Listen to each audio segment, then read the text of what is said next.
السلام عليكم ورحمة الله وبركاته. أهلا وسهلا بكم جميعا، يا رب تكونوا بخير. اليوم أول شي سويته رحت أخذت المتبقي ورحت وصلت ابني المدرسة، بعدين رحت البحر عطيت المتبقي الرز إلى الطيور، ولما رجعت البيت كان وقت الظهر فلازم أطبخ الغداء.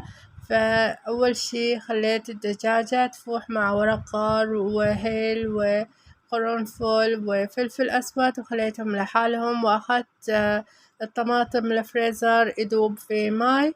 بعدين رحت إلى الرز غسلته زين ما زين ونظفته من الشوائب ونقيته، وأخذت ماي الرز وخليته في العيش، ورحت أخذت الخلاط وأضفت فيه الطماطم بعد ما قطعته، وكمية محترمة من الإسفنج وكمية محترمة من التابل، ومن ثم وديته إلى الخلاط وخلطهم كلهم. أما بالنسبة للرز أضفت ملعقة من الملح في الرز، ورحت أشتغل في صالونتنا اليوم. أول شي أضفت الدهن، بعد ما أضفت الدهن عندي حبتين من الفلفل خليتهم في مع الدجاجة وقطعة كبيرة من معجون الطماطم، وخليتهم كلهم يتسبكوا وينقلوا ويذوبوا وياخذوا راحتهم مع الدجاجة.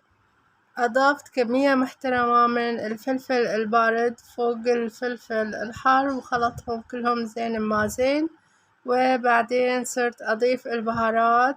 وأول بهار حطيته هو بهار دجاج المطحون، حطيت تقريبا نص ملعقة أو ملعقة على حسب الرغبة، وأيضا أضفت ثوم مطحون كمية قليلة من الثوم المطحون، وأيضا أضفت كمية قليلة من الباربيكا الفلفل الحلو. خليتهم يتسبكوا مع بعض شوي وقلبتهم زين ما زين، بعدين حطيت اللي في الخلاط وأضفت فوق المكونات السابقة وقلبتهم كلهم مع بعض زين ما زين لين تغيرت إلى اللون اللي أحبه واللي أبغيه. ومعجون الطماطم كل ما كان بكمية كثيرة كل ما كان اللون أحمر.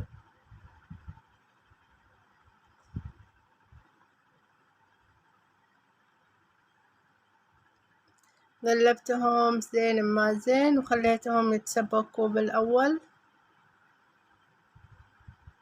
بعد ما تسبكت المكونات وعجبني الشكل أضفت كمية محترمة من البصل وملعقة واحدة من الملح على حسب الرغبة،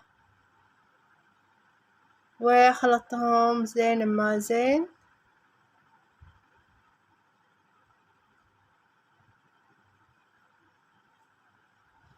آخر خطوة سويتها إني أضفت الماي في الخلاط اللي خلطت فيه المكونات، وأضفته على الصالونة وخليتها على درجة حرارة منخفضة تاخد راحتها لين تجند وتستوي. من حسيتها تخثرت أو المستوى اللي أبغيه الصالونة بيكون استوت وجاهز للغدا. وهذا شكل صالونتنا النهائي.